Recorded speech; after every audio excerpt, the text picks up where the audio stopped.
Carta exortação aos grupos do movimento reconhecer ao falso Papa e resistir a seus erros. Portugal, Brasil e Algarve, Alhures e Algures, 21 de abril de 2025.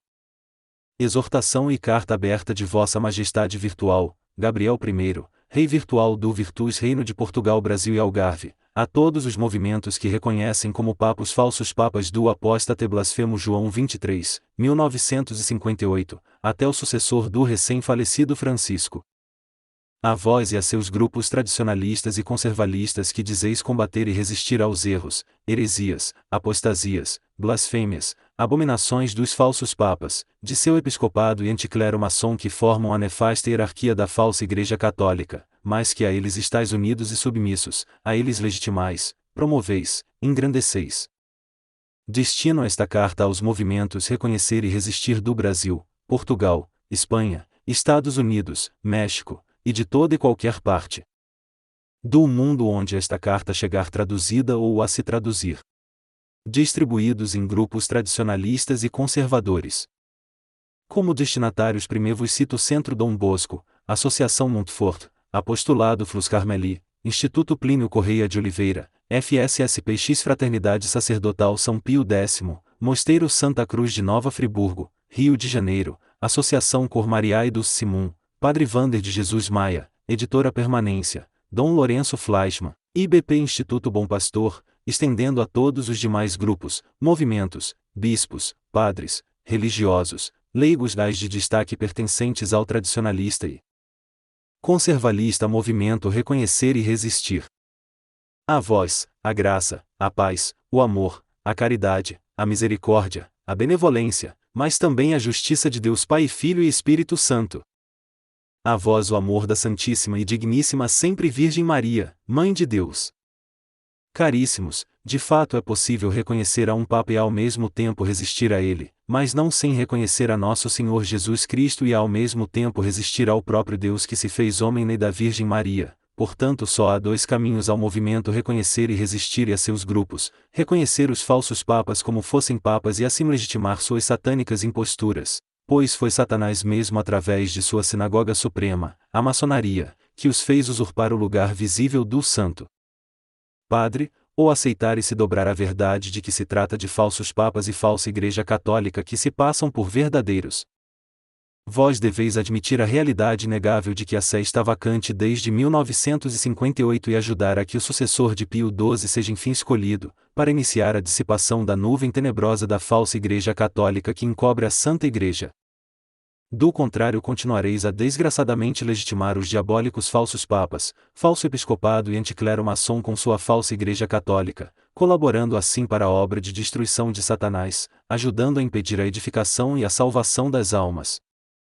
Com humildade, consideração pelo vosso trabalho e vosso sentir, respeito por cada um de vós, provarei de forma inequívoca que tendes sido manipulados pelo demônio a fim de impedir que verdadeiros bispos e padres tenham força, ferramentas, instrumentos mínimos para restabelecer a ordem das coisas e estabelecer as condições para a escolha do sucessor legítimo de Pio XII, iniciando a dissipação da nuvem negra que envolve os cristãos. Um dos argumentos que utilizais para justificar seu pensar e agir é dizer que seguem aquilo da Escritura antes obedecer a Deus que aos homens et. 5,29. Ora, esse argumento é falseado pelo protestantismo, foi e é utilizado por líderes da revolta protestante na rebelião contra o vigário de nosso Senhor Jesus Cristo e contra sua Santa Igreja.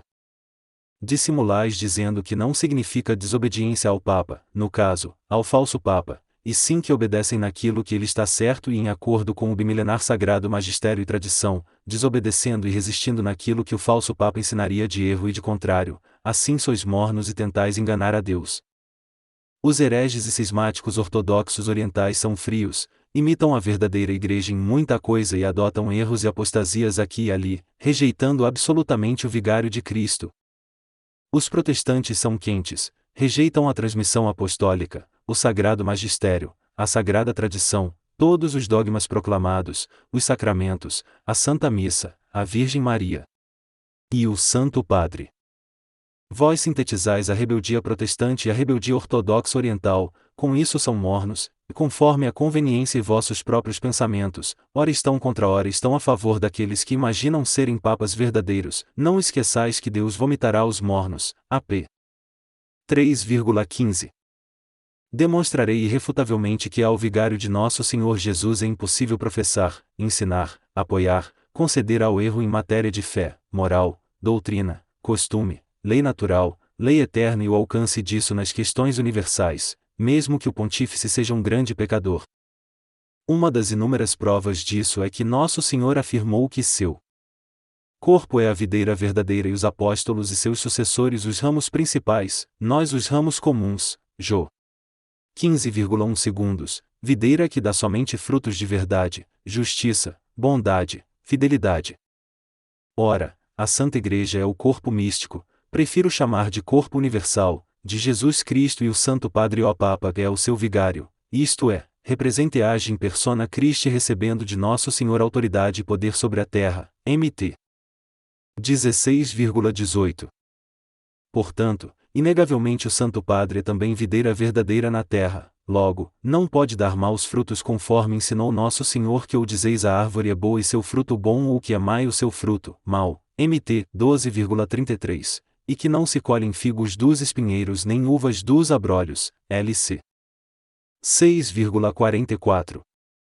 Nosso Senhor não se engana nem engana ninguém, assim de um vigário de Cristo, seja ele pecador público ou não, não vem nenhum fruto ruim e mau de todo o seu munus pontifical, seja ordinário, extraordinário, formal, informal, universal ou particular, isso é fato inquestionável. Vós não podeis ser fiéis aos vigários de Cristo de São Pedro a Pio XII enquanto servem aos falsos papas impostos pela maçonaria, Sinagoga Suprema de Satã, a partir do nefasto João 23 em 1958, naquilo que deles julgais ser bom e correto.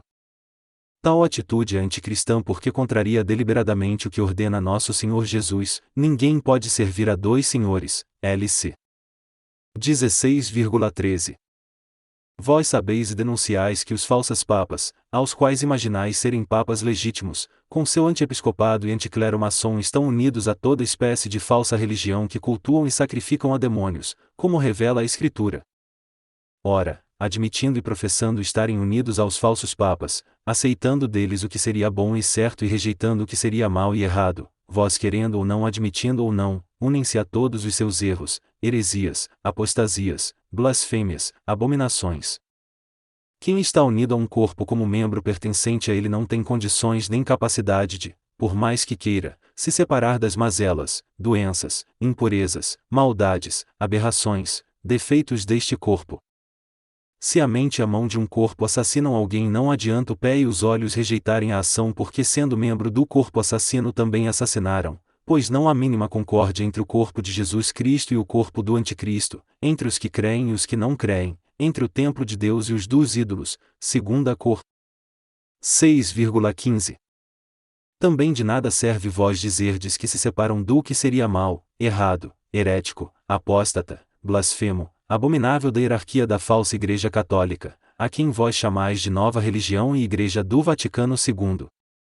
Na realidade, a vossa permanência dentro da falsa Igreja a alimenta e a fortalece, sem vossa energia ela seria mais fraca e menos danosa. Vossa união aos falsos papas contribui enormemente para a solidez da impostura da falsa Igreja Católica, conforme afirmou nosso Senhor Jesus Cristo, que um reino e casa dividido contra si mesmo não subsiste. Mac. 3,24. Ora, é público, notório e inegável que a cabeça da falsa Igreja, o falso Papa, e seus bispos, que são os membros principais, estão unidos às falsas religiões inventadas e comandadas por Satanás, agindo junto com elas contra Deus e contra a Igreja de Deus. Portanto, é inegável que todos os seus membros, vós incluídos, concordem ou não, aceitem ou não, queiram ou não, unem-se às falsas religiões e a seu Deus Satanás, e de vários modos contribuem ao ataque a Jesus Cristo, a sua Santíssima Mãe e a sua Santa Igreja. Vós pretendeis usar roupa limpa num corpo imundo, a roupa do tradicionalismo e conservadorismo, imaginando se manter fiéis a Jesus Cristo e a sua Santa Igreja, mas estando unidos consciente e voluntariamente a um corpo impuro, imundo, sujo de heresias, apostasias, blasfêmias, abominações, participais da imundícia e da maldade desse corpo. Vossa roupa limpa fica suja, não importa quantas vezes a lavem ou a troquem, não importa o quanto a remendem com pano novo, porque o corpo a que pertenceis é imundo e satânico. Prestai atenção às palavras de nosso Senhor: ninguém deita um retalho de vestido novo em vestido velho, do outro modo o novo rompe o velho, e o retalho do novo não condiz com o velho.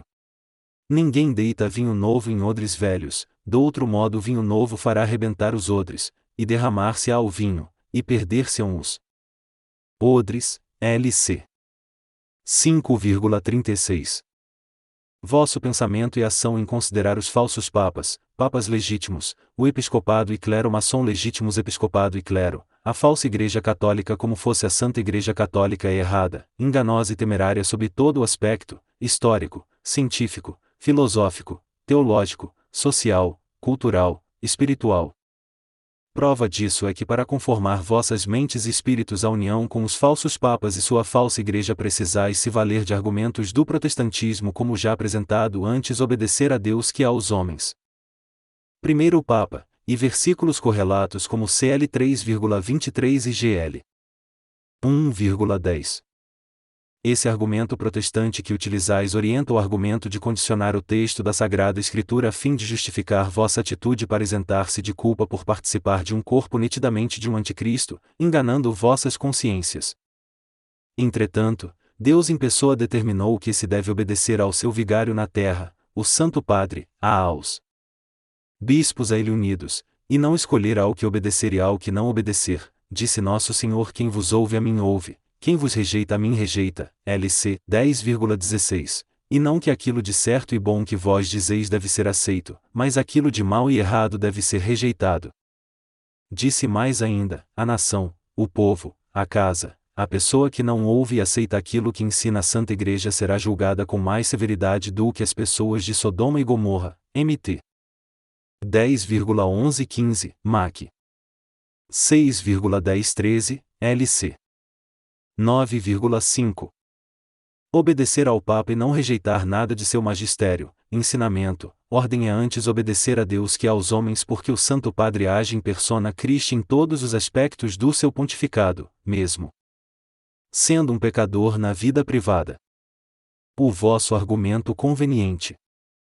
Obedecer a Deus antes que aos homens se volta contra vós, porém continuais a se valer dos argumentos protestantes que condicionam o texto sagrado à vossa vontade e pensamento, acrescentando a deturpação dos documentos dos santos padres de forma que lhes servem as palavras de nosso Senhor. Errais não conhecendo as Escrituras nem o poder de Deus. MT 22,29. Vosso primeiro alvo é o mesmo dos protestantes, São Pedro. Vós usais os ataques, calúnias, injúrias que o protestantismo faz contra o príncipe dos apóstolos, a quem nosso Senhor Jesus constituiu, ungiu e consagrou seu representante na terra, transmitindo a ele poder e autoridade infalíveis. Vós piorais isso porque para os protestantes São Pedro não é vigário de Cristo, mas vós sabeis que ele é. Assim vosso falso argumento torna-se mais diabólico do que o do protestantismo. Dizeis que São Pedro pecou, negou a Jesus Cristo, errou, foi repreendido por São Paulo e mesmo assim continuou sendo Papa, não perdeu o pontificado por causa dessas coisas. Refutarei tal ideia mais à frente. Na vossa lógica e pensamento, qualquer Papa que ensine e professe o erro, a heresia, a apostasia, a blasfêmia, a abominação continua sendo Papa desde que, segundo vossa sentença, não seja na proclamação solene de um dogma. Dizeis que os católicos estão obrigados a obedecer e respeitar aos falsos papas, salvo naquilo que vós considerais que não se deve obedecer e respeitar. Isso é flagrante contradição, e a contradição é uma das ideologias do anticristo. Vós mesmos salvais São Pedro e os seus sucessores dos tais erros, heresias, apostasias, blasfêmias, abominações que ensinariam e professariam e da traição e infidelidade a Jesus Cristo.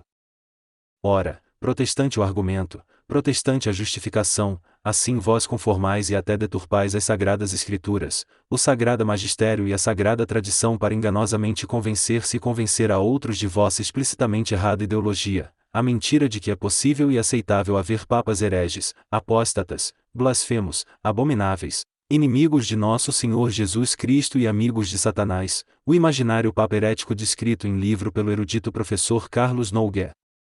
Um dos documentos mais utilizados por vós para defender o indefensável, isto é, defender e proteger os falsos papas, o falso episcopado e falso clero que são a hierarquia da falsa Igreja Católica, é o dogma da infalibilidade do Papa promulgado por Pio IX. Deturpando o dogma, vós inventais que o Papa seria infalível em raros pronunciamentos e desde que em documento escrito em declaração e decreto ex-cátedra, da cátedra, desde que apresente 4 condições simultâneas, faltando uma só não seria infalível, falar como pastor e doutor universal, definir uma questão de doutrina, fé e moral, decretar como lei a toda Igreja, condenar a proposição contrária.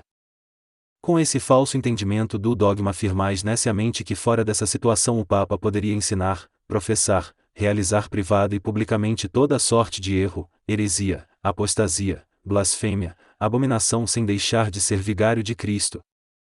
Ora, o Papa sempre e em tudo fala e faz da sua cátedra, fala e faz tudo ex-cátedra porque é pastor e doutor supremo da Igreja 24 horas por dia, 7 dias por semana, 365 dias por ano, enquanto pontífice nunca deixa de ser, não exerce seu magistério e autoridade de vigário de Cristo às vezes, nem tem as chaves do poder e autoridade de nosso Senhor Jesus Cristo que liga do céu à terra só em raros momentos solenes. Por decreto de nosso Senhor e pela assistência do seu Espírito Santo todo o magistério do Papa escrito ou verbalizado, seja decreto, carta, bula, encíclica, livro, entrevista, homilia diz respeito à doutrina, moral e fé, à lei eterna, à lei natural e toda a sua ação sacerdotal e pastoral. Mas isso em nada significa que pode ensinar o erro, heresia, apostasia, blasfêmia ou algo que minimamente contraria o que ensinou e ordenou nosso Senhor Jesus Cristo e o Sagrado Magistério, Sagrada Tradição e Sagrada Escritura, seja por palavra escrita ou falada, seja por atitude pública. Isto é, um Papa em sua vida íntima pode ser idólatra, adúltero, fornicador, libidinoso, etc. Mas pode se arrepender e confessar seus pecados, e se não o fizer será condenado por nosso Senhor. Mas ele jamais pode ensinar, por exemplo, que as falsas religiões e falsos deuses salvam, que o adultério, a fornicação, o homossexualismo não são pecados, etc. porque levaria as almas dos fiéis ao inferno e não pode ele se arrepender no lugar dos fiéis. Assim, vós que dizeis que o Papa pode ensinar o erro, a heresia, a apostasia, a blasfêmia no seu magistério ordinário, na sua pastoral, na sua informalidade acusam nosso Senhor Jesus Cristo de aceitar que seu vicário, que fala, ensina, governa, age em seu nome com sua autoridade, atue também a favor de Satanás levando as pessoas à condenação eterna.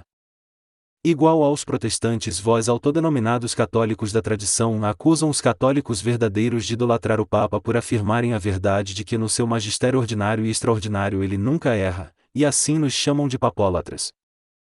Segundo vossa calúnia estaríamos a dizer que o Papa seria infalível quando se pronuncia sobre as ciências, as engenharias, as máquinas, a culinária, o esporte, o meio ambiente, etc.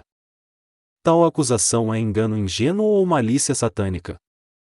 Ora, não faz parte da jurisdição do Santo Padre definir e ensinar leis da física, química, biologia, matemática, medicina, engenharias, etc. nem culinária, esportes, meio ambiente, etc.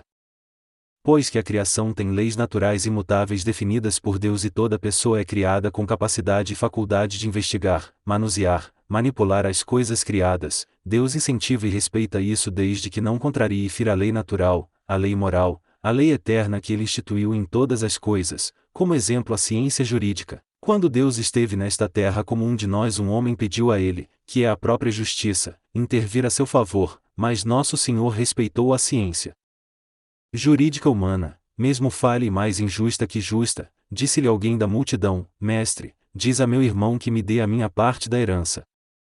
Jesus respondeu-lhe, meu amigo, quem me constituiu juiz ou árbitro entre vós? LC 12,13-14.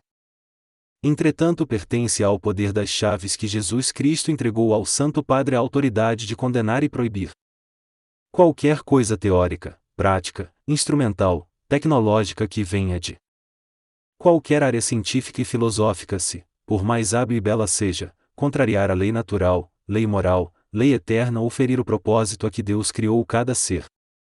Donde, por exemplo, a correta condenação científica do Papa Nicolau Copérnico, Galileu Galilei, Giordano Bruno por promoverem e ensinarem o heliocentrismo adorador do Deus Sol, até hoje cultuado e servido. O magistério extraordinário, isto é, o magistério solene na definição e proclamação de um dogma não é outro magistério nem uma versão superior do magistério do Papa, é o mesmo e único sagrado magistério que é sempre ordinário no dia a dia e é extraordinário nos momentos solenes. Dizer que o Papa pode errar e ensinar o erro, heresia, apostasia, blasfêmia, abominação em seu magistério ordinário, seja em alocução, documentos ordinários formais e informais, homilias, livros, entrevistas, gestos e atitudes, etc. é blasfêmia contra nosso Senhor Jesus Cristo. Isso porque Jesus pessoalmente estabeleceu as condições para que seu vigário, e apenas o Santo Padre tem essa faculdade, jamais cometa mínimo erro de doutrina, moral, fé, lei natural, lei moral, lei eterna em absolutamente todo o tempo do pontificado. Mas vós tradicionalistas e conservalistas do movimento Reconhecer e Resistir agem com diabólica dicotomia, reconhecem e servem a falsa Igreja Católica de falsos papas, episcopado e anticlero maçom, ao mesmo tempo que combatem e desobedecem aquilo que julgais ser errado e maléfico na falsa Igreja mesmo sendo-lhe subservientes. Para defender a impostura dos falsos papas e da falsa Igreja vós aderis aos ataques judaicos, islâmicos, ateus, protestantes, pagãos, luciferianos contra a Santa Igreja e contra o Santo Padre. Vós dizeis que por São Pedro ter negado a Jesus Cristo 3 vezes, e outras controvérsias do príncipe dos apóstolos e de seus sucessores, comprovaria que o Papa pode ensinar o erro, a heresia, a apostasia, a blasfêmia, a abominação, contrariar a Nosso Senhor sem deixar de ser Papa, mas destrua-se esse falso argumento. O que de fato a negação de São Pedro revela? Revela que depois daquela negação o vigário de Cristo jamais cometeria uma infâmia contra Nosso Senhor e contra sua Igreja e que, em momento algum e por meio algum ensinaria o erro, heresia, apostasia, blasfêmia, abominação por palavra escrita e falada, por gestos e atitudes de pontífice, pois vejamos, a assistência infalível do Espírito Santo ao Papa nos é revelada quando São Pedro fez a profissão de fé a qual Nosso Senhor tornou a rocha indestrutível e fundamento inquebrantável da sua Igreja. Jesus disse-lhes: E vós quem dizeis que eu sou? Respondendo Simão Pedro, disse: Tu és o Cristo, o Filho de Deus vivo. Respondendo Jesus disse-lhe: Bem-aventurado és, Simão Bar-Jona, porque não foi a carne e o sangue que te revelaram, mas meu Pai que está nos céus. Mt. 16,16-17. E não é apenas em questões de doutrina, moral, fé e apenas e de natureza espiritual que o magistério do Santo Padre é inspirado e assistido por Deus, portanto infalível, e nem somente em alguns momentos solenes. O vigário de Cristo tem assistência e inspiração divina em todas as questões temporais e seculares, em todos os seus escritos, alocuções, declarações, gestos e atitudes. Nosso Senhor Jesus deixou isso inequivocamente revelado ao entrar em Cafarnaum com os 12 apóstolos. Na ocasião, os cobradores do imposto do templo foram ter com São Pedro sobre o pagamento, pois ele já era identificado como chefe dos apóstolos. Quando entraram em Cafarnaum, chegaram-se a Pedro os que recebiam o de dracma, para o templo, e disseram-lhe: Vosso mestre não paga o de dracma? Ele respondeu-lhes: Sim. Mt. 17,24-25. Nosso Senhor Jesus aproveitou o fato para revelar-nos que o Santo Padre está unido a Ele sempre e em toda situação, é assistido por Deus até mesmo nas questões temporais e seculares. Ora, os 12 apóstolos entraram em Cafarnaum com Jesus, mas Nosso Senhor cuidou de pagar o imposto apenas por ele e por São Pedro e não pelos demais. Mais ainda, fez São Pedro representá-lo mesmo estando ainda neste mundo. Vai ao mar e lança-o anzol, e o primeiro peixe que subir, toma-o, e, abrindo-lhe a boca, acharás dentro um stater. Toma-o, e dá-lo por mim e por ti. Mt. 17,27. O Santo Padre tem assistência permanente do Espírito Santo e recebe prodígios exclusivos a ele quando necessita enfrentar questões temporais e seculares. Jesus Cristo, antes de investir a São Pedro com o pontificado, avisou que ele o negaria 3 vezes, mas fez uma oração exclusiva e especial a seu vigário para proteger todo o Santo Padre de cair na tentação e sedução de Satanás. Simão, Simão, eis que Satanás vos busca com instância para vos joeirar como trigo, mas eu roguei por ti, para que a tua fé não desfaleça, e tu, uma vez convertido, confirma os teus irmãos. LC 22,31-32. Nosso Senhor não disse roguei por ti para que toda vez que tua fé desfaleça, ela seja vivificada, e sim que a fé de São Pedro e de seus sucessores jamais desfaleça em momento e situação alguma.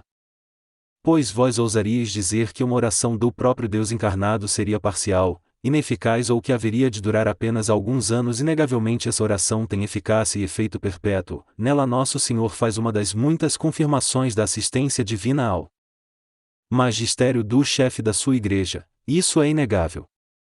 Ademais, quando São Pedro negou a Jesus Cristo, ele ainda não tinha assumido o pontificado, pois estando o próprio Deus na terra isso seria desnecessário e até impossível, donde Nosso Senhor dizer-lhe darei as chaves do céu, no futuro.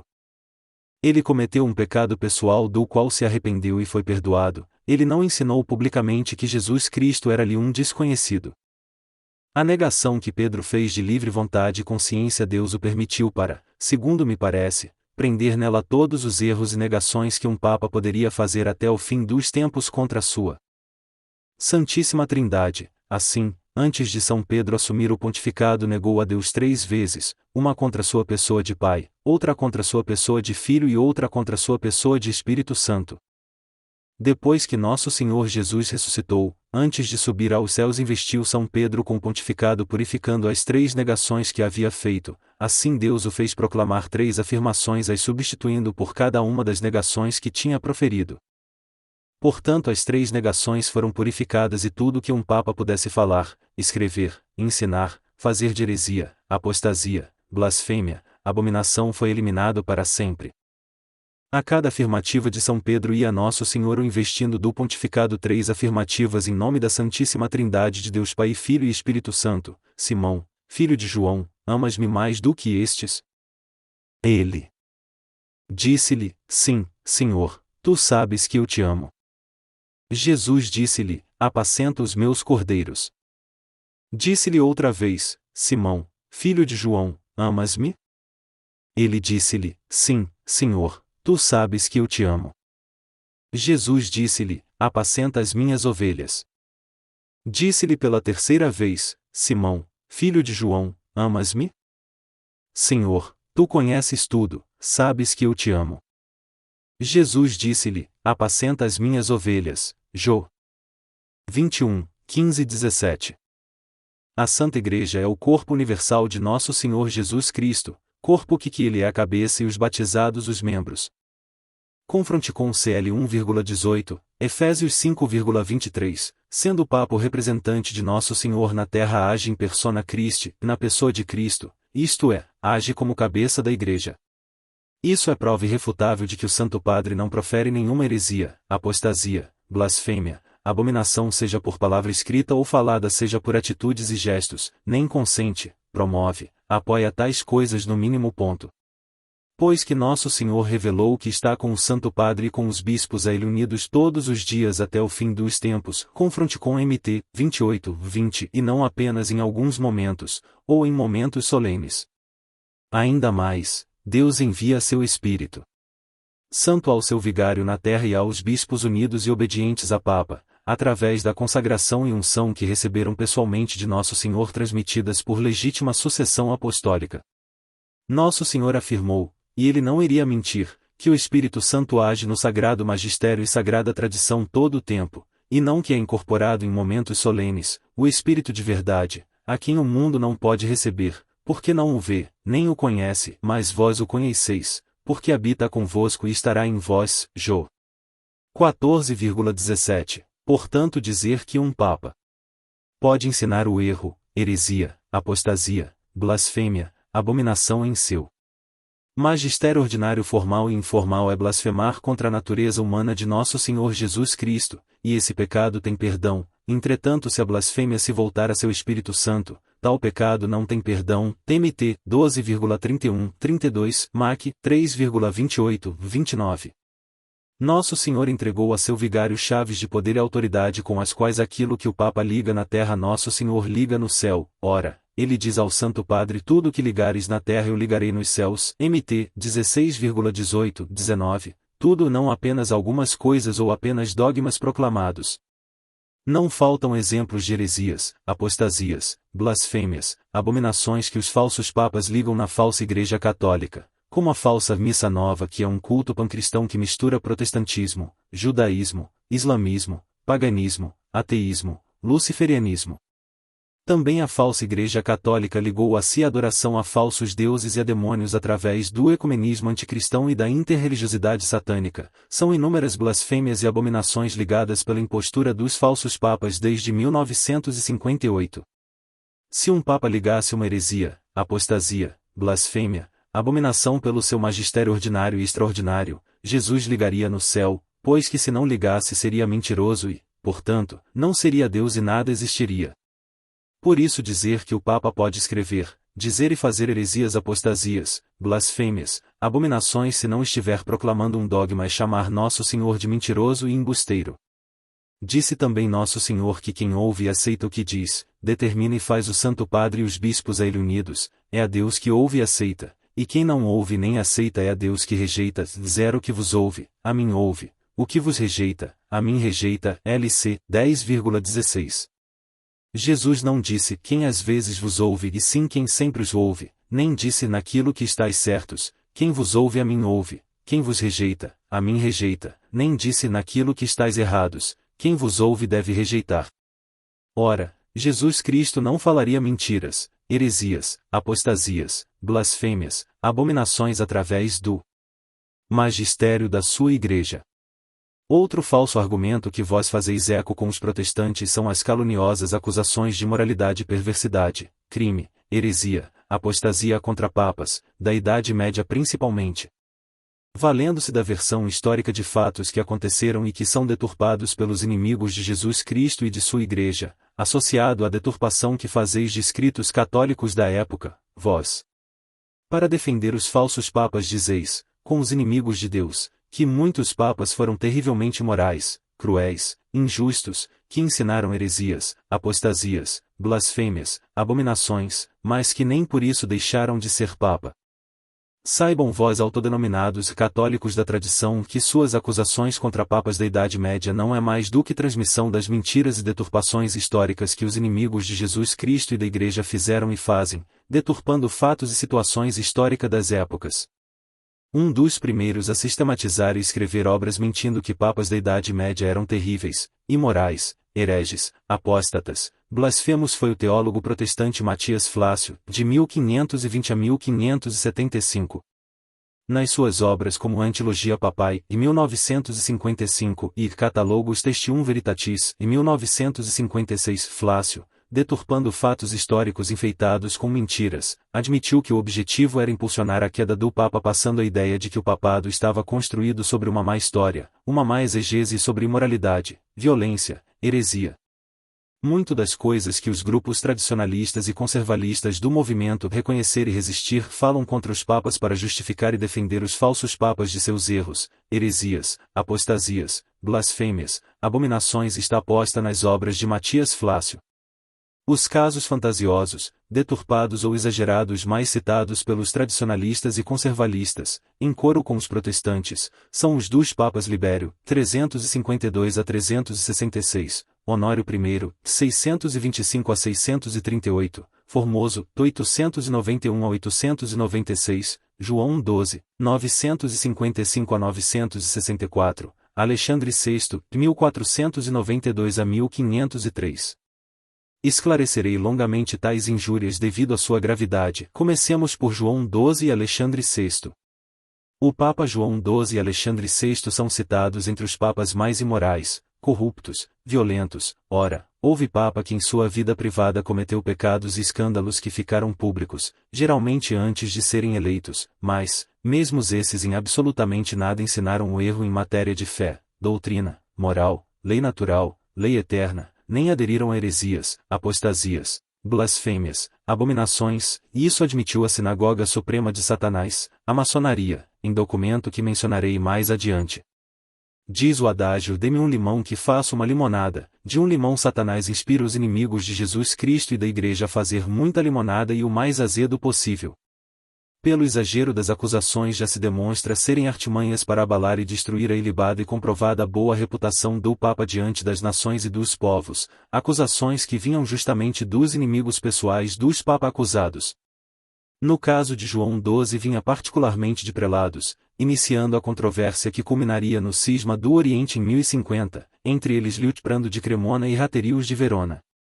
Eles estão entre os que acusaram João XII de ser incestuoso, ter sagrado cavalos como padres, ter transformado a Basílica de Latrão em um bordel, ter consagrado bispo a um menino de 10 anos, de invocar deuses e demônios, ter sido assassino, ter fornicado até com sua mãe, etc. Man, Horace K. The Lives of the Popes in the Early Middle Ages, volume 4, The Popes in the Days of Feudal Anarchy, 891-999. Bearder Publisher, St. Louis, Amo, Estados Unidos, Kegan Paul, Trent, Trubner & Co., Londres, ANG, 1906. 14. Evidente que os inimigos de Nosso Senhor Jesus Cristo e de sua Igreja ecoariam e aumentariam tais terríveis acusações sem prova, que pese João XII ter cometido seus pecados particulares como todo Papa o mais santo seja comete. Entre os aumentadores está Matias Flácio já citado, Louis-Marie de La Haye, de 1788 a 1868, político, jurista revolucionário francês e visconde de Cormenin na sua obra A Complete History of the Popes of Rome, o historiador alemão Ferdinand Gregorovius, de 1821 a 1891. Ferrenho inimigo da Igreja que externava seu ódio contra os papas, na biografia que escreveu sobre o Papa Alexandre VI. Porquanto, a filóloga e historiadora Eleanor S. Duquette, de 1880 a 1976, escreveu sobre João XII um capítulo em um dos livros que publicou com a Universidade de Michigan, Estados Unidos, portanto com visão imparcial dos fatos.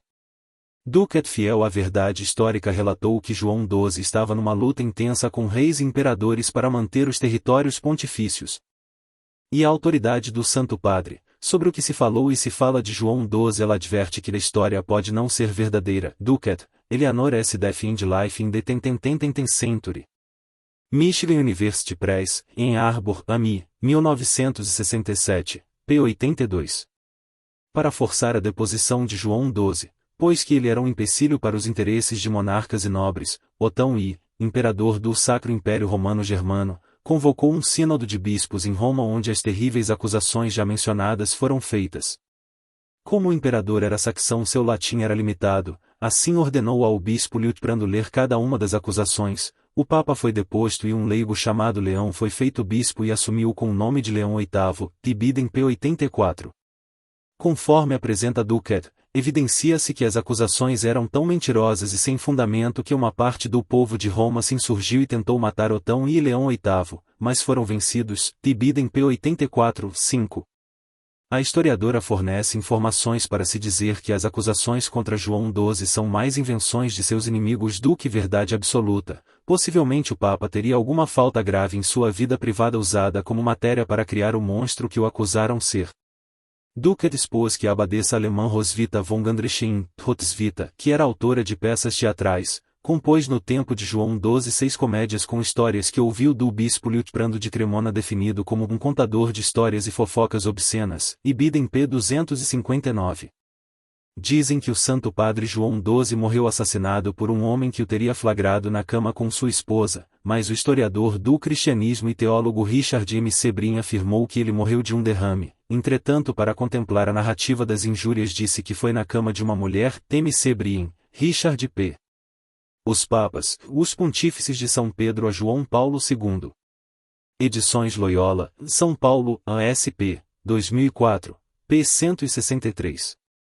A situação do Papa Alexandre VI se assemelha à de João XII, também acusado de todas as coisas de que foi João XII. Dizem historiadores que de seu relacionamento com Vanosa dei Catanei quando era cardeal nasceram 4 filhos.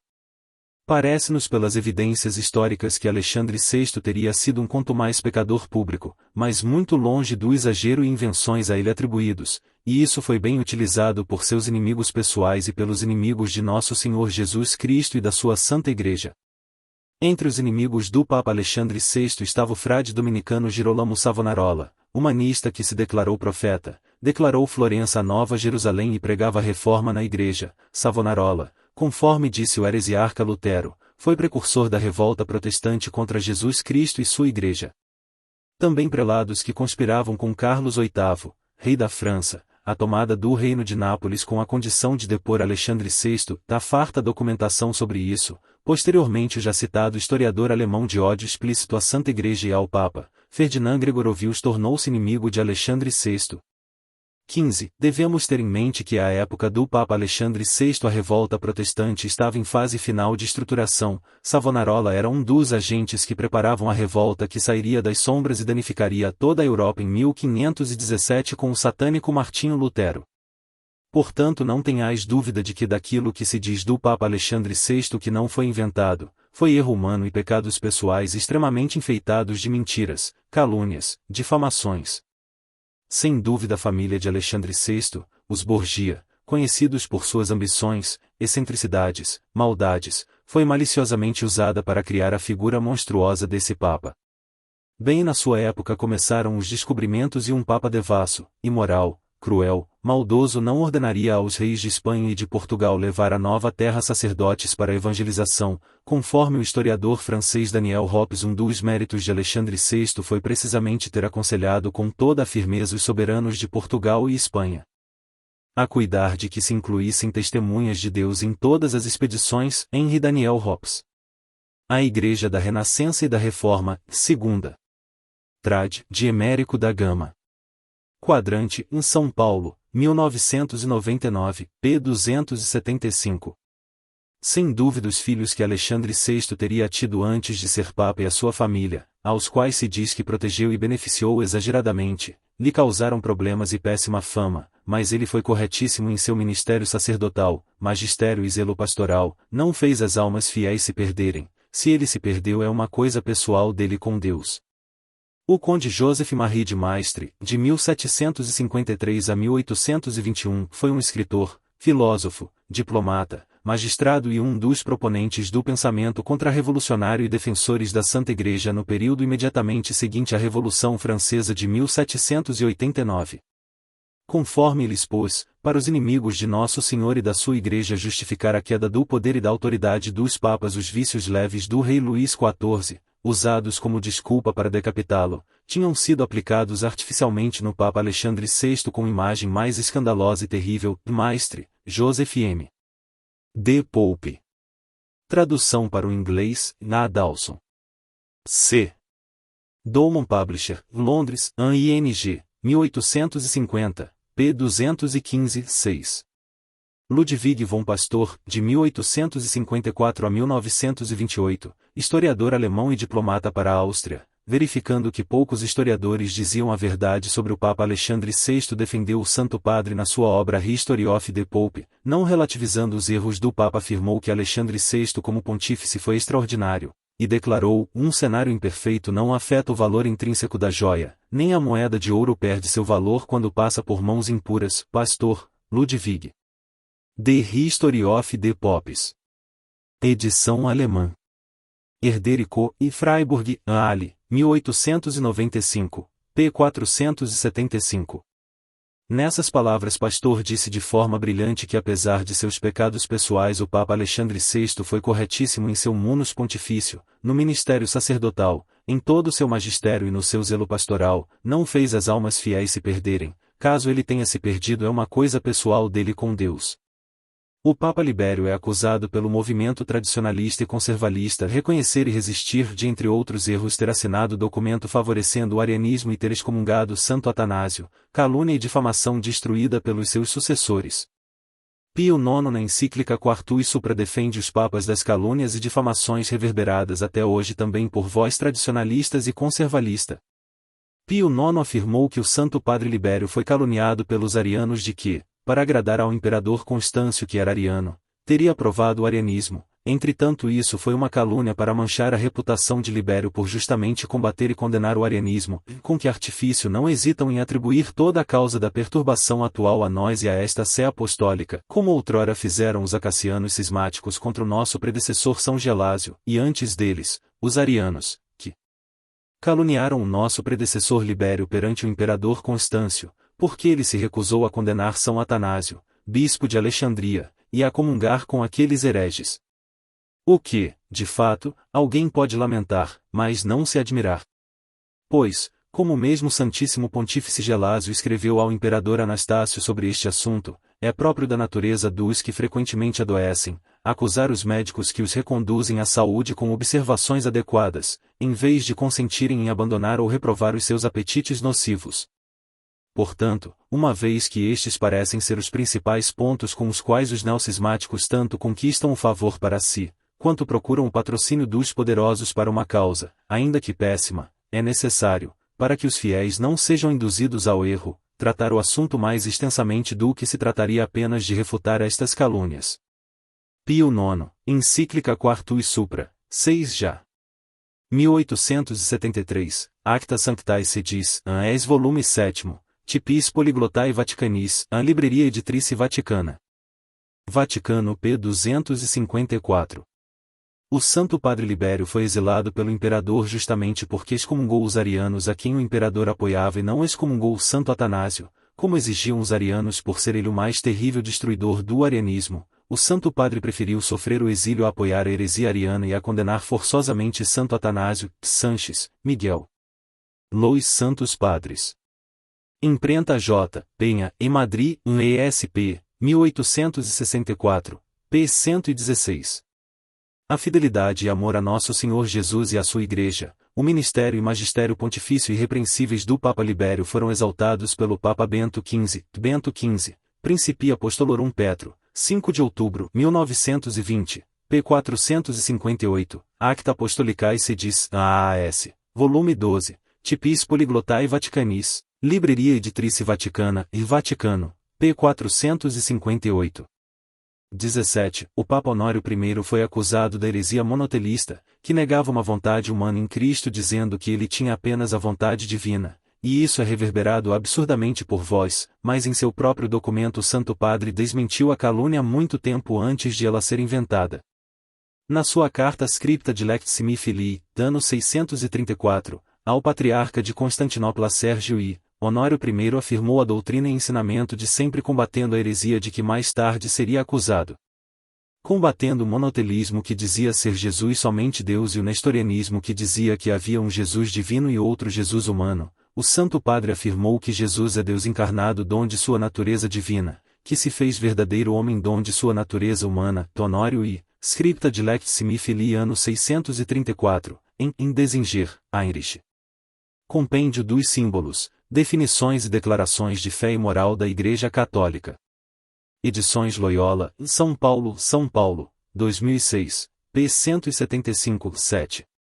Mas havia heresia do diotelismo dizendo que em Jesus havia duas vontades humanas contrárias, a vontade de sua mente que era pura e a vontade de sua carne que prevaricava. Por isso Honório I declarou, professamos também uma só vontade de nosso Senhor Jesus Cristo, pois que, na realidade, foi assumida da divindade a nossa natureza, e Bidem p. 175. O Papa afirmou que assim como a natureza divina de Nosso Senhor e a natureza humana que recebeu da Virgem Maria formam uma só pessoa, que é divina, a sua vontade divina e a sua vontade humana formam uma só vontade. A artimanha ardilosa de Serpente é pegar essa frase para acusar Honório I de heresia monotelista, mas no próprio documento do Santo Padre está eliminada tal injuriosa e mentirosa acusação, declarou o Papa. Não devemos definir, no mediador entre Deus e os homens, uma única ou duas operações, mas professar que cada uma das duas naturezas, unidas no único Cristo em natural unidade, opera e é ativa em comunicação com a outra, e isto, de modo que a natureza divina opera o que é de Deus e a humana executa o que é da carne, e eliminado, portanto, e o escândalo da novidade, se deve antes pregar conosco que as mesmas duas naturezas, isto é, a da divindade e a da carne assunta, na única pessoa do unigênito de Deus Pai operam o que lhes é próprio, de modo inconfundível, indiviso e imutável, e Bidem, p. 176. O Papa João IV repôs a verdade afirmando que Honório I combateu a heresia monotelista e o diotelismo, afirmou com Honório I que não há duas vontades humanas em Nosso Senhor, por isso, meu referido predecessor, ensinando a respeito do mistério da encarnação de Cristo, dizia que nele não há, como em nós pecadores, vontades contrárias, a da mente e a da carne, e acrescentou, professamos uma só vontade na humanidade de sua santa obra salvífica, e não pregamos duas vontades contrárias, a da mente e a da carne, como no simples homem, segundo deliram alguns hereges, João IV, Dominus que dixit ao imperador Constantino III, ano de 641, em Desinger, Heinrich, Op. Cit. 2006, p. 179, 80. João IV proibiu acusar Honório I de heresia, todavia, para que ninguém de menor inteligência jamais reprove Honório, quem faz disto um problema deve saber que, quanto a isso, já foi dada uma resposta e alguns deformaram isso no sentido de sua própria opinião, supondo que tenha ensinado uma só vontade e bidem. Quanto à alegação de que o Papa Agatão no Terceiro Concílio de Constantinopla, Sexto Geral, teria condenado e excomungado Honório I entre os monotelitas e que Leão II teria confirmado, há uma clara distorção dos fatos, a inclusão de Honório I requer atenção especial. Ou foi por descuido ou por engano não ou intencionalmente que alguém incluiu o nome do Papa Honório entre os excomungados. Pode ser o caso da obra em 31 volumes Sacrorum Conciliorum Collectio do padre jesuíta Giovanni de Manci, de 1692 a 1760, onde compila e comenta documentos de concílios e sínodos.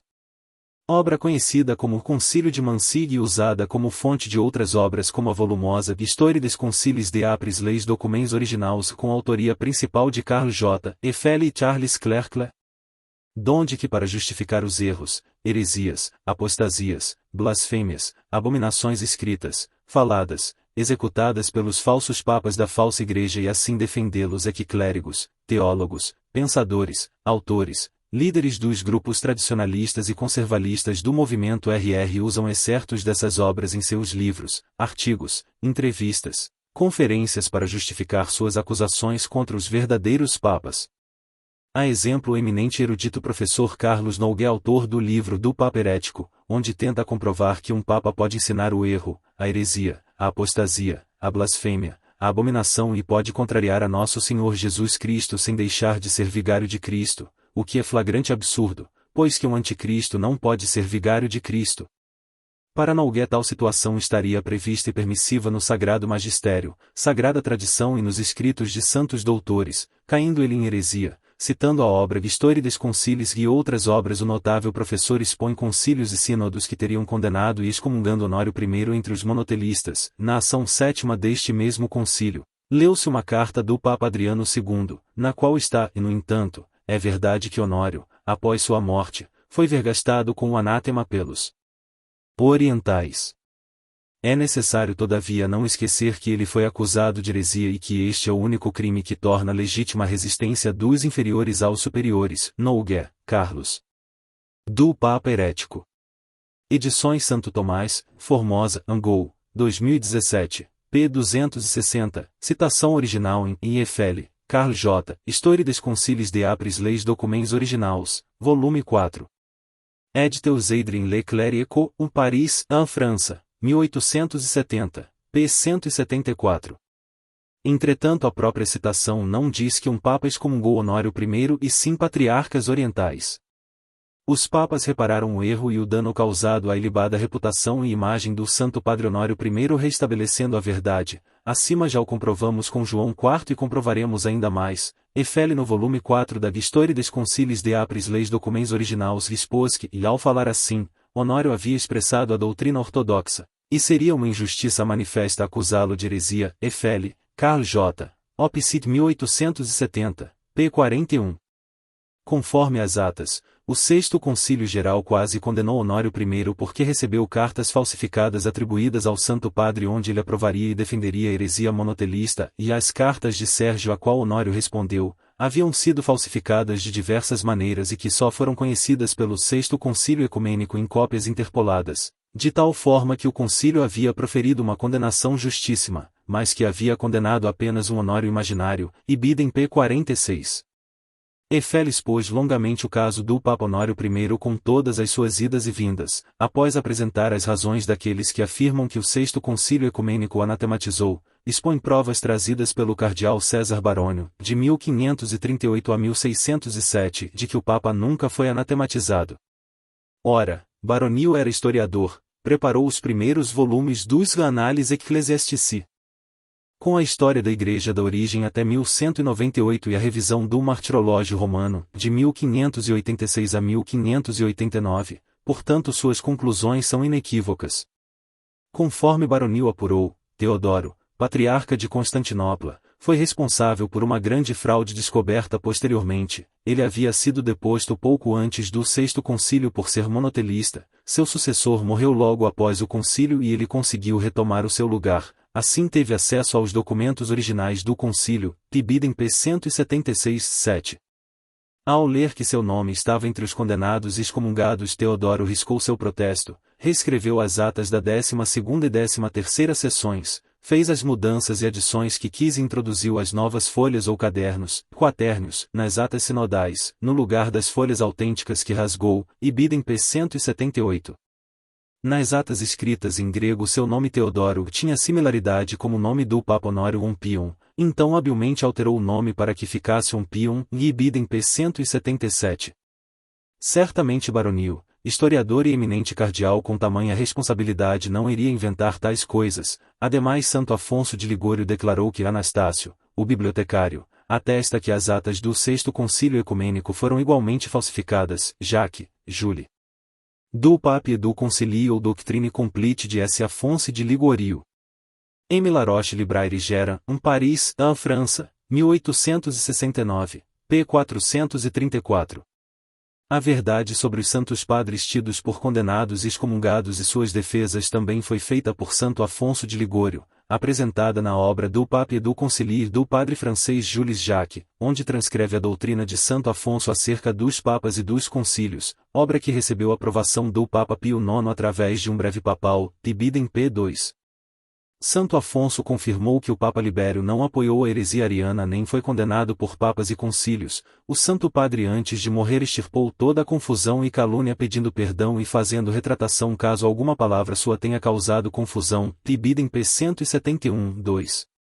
Da falsa acusação contra Honório I o santo relembrou que João IV e São Máximo extirparam qualquer dúvida que pudesse manchar o Santo Padre com heresia. Relatou que Barônio, Bini e Frassen provaram que o nome de Honório I foi inserido fraudulentamente nas atas do Sexto Concílio Geral, Tibide, p. 177, fato confirmado por São R. Bellarmino, e mais ainda, Bellarmino considera este fato como certo, e ele motiva sua afirmação por várias razões, notavelmente porque a condenação de Honório está em oposição com o que São Agatão, um de seus sucessores, escreveu ao imperador Constantino Pogonato, a saber, que a fé dos pontífices romanos nunca falhara e que ela nunca poderia falhar, em conformidade com a promessa de Jesus Cristo e a Igreja Apostólica de Cristo, diz ele, nunca será convencida de ter se desviado do caminho da tradição apostólica, mas ela se conserva sempre sem mancha, segundo a promessa que o próprio Senhor fez ao príncipe de seus discípulos, Pedro eu orei por ti, Ibidem. Falando da suposta condenação de Honório I pelo Sexto Concílio Geral e a confirmação pelo Papa Leão II, Santo Afonso reafirmou que as cartas atribuídas ao Papa Honório como prova de que caiu em heresia eram falsificadas, revelando que as atas originais e sem rasuras do concílio não citam Honório I como condenado, Tibidem p. 434. Fiel à verdade histórica, o santo expôs que na carta aos bispos da Espanha o Papa Leão II afirma que Honório I não caiu em heresia monotelista, diz que seu predecessor poderia ter usado com mais firmeza sua autoridade para apagar o incêndio que a heresia causava, Tibidem p. 179. Santo Afonso revelou uma carta que o Papa Agatão enviou ao imperador com o nome dos condenados pela heresia monotelista, não há o nome de Honório I e Agatão para dissipar qualquer dúvida sobre seu antecessor afirmou que a Cátedra de Roma nunca falhou e nunca falhará, Ibidem p. 434. Outro santo padre caluniado e que vós fazeis coro com os protestantes e outros inimigos de nosso Senhor Jesus Cristo e da sua Santa Igreja é o Papa Formoso, 891 a 896. O Santo Padre Formoso foi perseguido por monarcas e nobres desde quando era bispo, excomungado injustamente por isso reabilitado. Quando eleito o Papa enfrentou as rebeldias e excentricidades de patriarcas de Constantinopla, a tentativa de invasões muçulmanas durante seu pontificado, enfrentou e revolveu disputas políticas e religiosas no Reino da França Ocidental e no Sacro Império Romano-Germânico, Tefele, Carl J. Histoire des Conciles de Apres Leis Documents Originals, volume 4, 12ª parte. Letouze et Inéditos Paris, en France, 1911. P. 688, 707, M.C. Brien, Richard P., Opcid 2004, p. 149, 50. O Santo Padre Formoso teve um dos mais ferrenhos inimigos que um Papa teve, o rei da Itália e imperador de Roma Lamberto de Spoleto, que, não conseguindo destruir o Papa em vida, após a morte de Formoso forjou um sínodo de bispos, retirou o corpo de Formoso da sepultura, o vestiu com vestes e insígnias papais e fez um grotesco julgamento condenando post-mortem o Santo Padre ao anátema. Efele, Carl J. Opcit 1911, p. 708s, M.C. Brien, Richard, e Biden. Disse que o Papa Estevão VI, quando era cardeal, teria sido inimigo de Formoso e comandou o julgamento. Entretanto, pode ser outra calúnia para validar o grotesco julgamento, pois um Papa jamais faria tal cena abominável. São Roberto Bellarmino, citado por Santo Afonso de Ligório, afirmou categoricamente que o Papa Formoso nunca caiu em heresia nem foi condenado por nenhum Papa. Jacques, Julie, Opcit 1869, p. 181. Para não deixar qualquer dúvida contra o Santo Padre Formoso, o Papa João IX, 898 a 900, condenou o falso sínodo convocado pelo rei Lamberto de Spoleta. Tefele, Carl J. Opcit 1911, p. 708s. Jacques, Julie, Opcit 1869, p. 181. Formoso foi um grande Papa. Entre seus mais importantes feitos foi fortalecer o cristianismo na Inglaterra e na Alemanha. M.C. Brien, Richard, Opcit 2004, p. 150. Por isso Pio IX, ao definir o dogma da infalibilidade, afirmou que nenhum Papa jamais cometeu e jamais cometerá erro algum de doutrina, fé, moral, lei eterna, lei natural, e esta doutrina dos apóstolos abraçaram-na todos os veneráveis santos padres, firmemente convencidos de que esta cátedra de São Pedro sempre permaneceu imune de todo o erro. Es, volume 6, Opcit 1871, p. 45, 6. Mas não sejamos soberbos e consideremos por um momento que o Papa Pio IX tivesse proclamado infalível e livre de qualquer erro apenas aquilo que o Santo Padre define num dogma e nas 4 condições anteriormente apresentadas.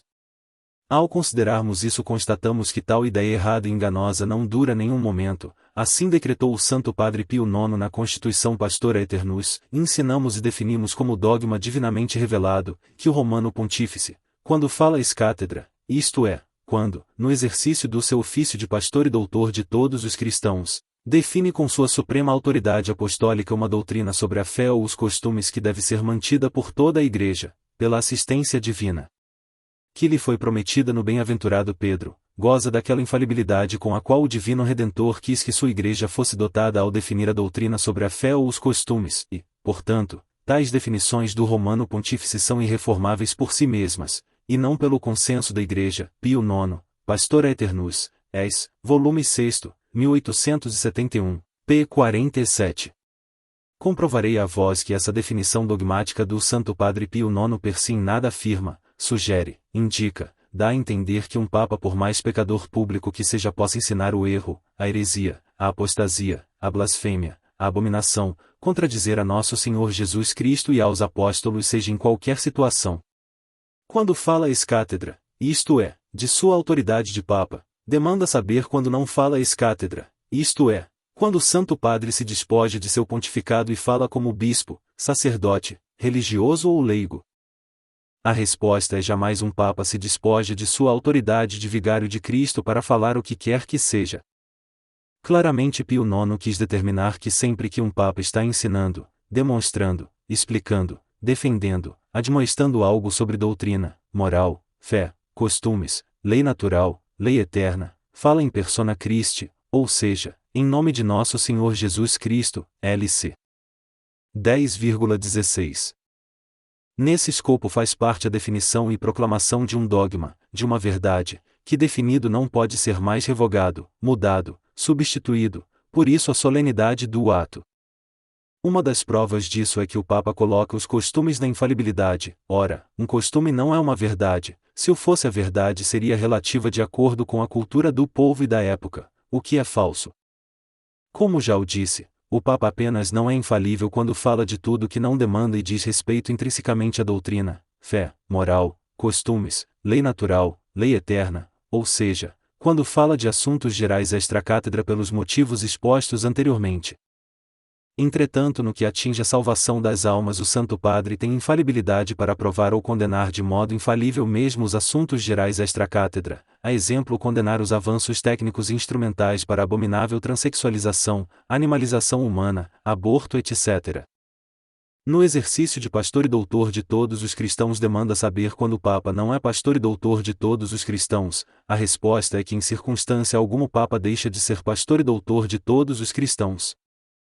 O termo doutor privado que vós usais para justificar os erros, heresias, apostasias, blasfêmias, abominações dos falsos papas e assim defende-los, é enganoso a vós e a outros que se enganam convosco. Se o Papa fala a um determinado grupo de pessoas, a uma cidade ou país, a um indivíduo, isto é, como pastor e doutor privado, não deixa de ser pastor e doutor, portanto não erra no seu exercício privado.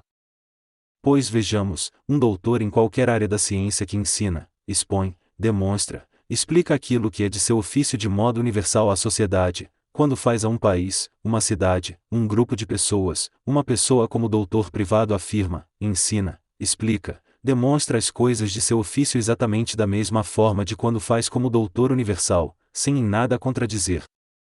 Ademais, não falar, ensinar, determinar algo infalível em nada significa ensinar o erro, a heresia, a apostasia, a blasfêmia, a abominação, em nada significa contrariar, afrontar e ofender a Deus Pai, Filho e Espírito Santo, em nada autoriza ultrajar, humilhar, desrespeitar, ofender a Santíssima e Digníssima Sempre Virgem Maria, em nada significa contrariar a Santa Igreja.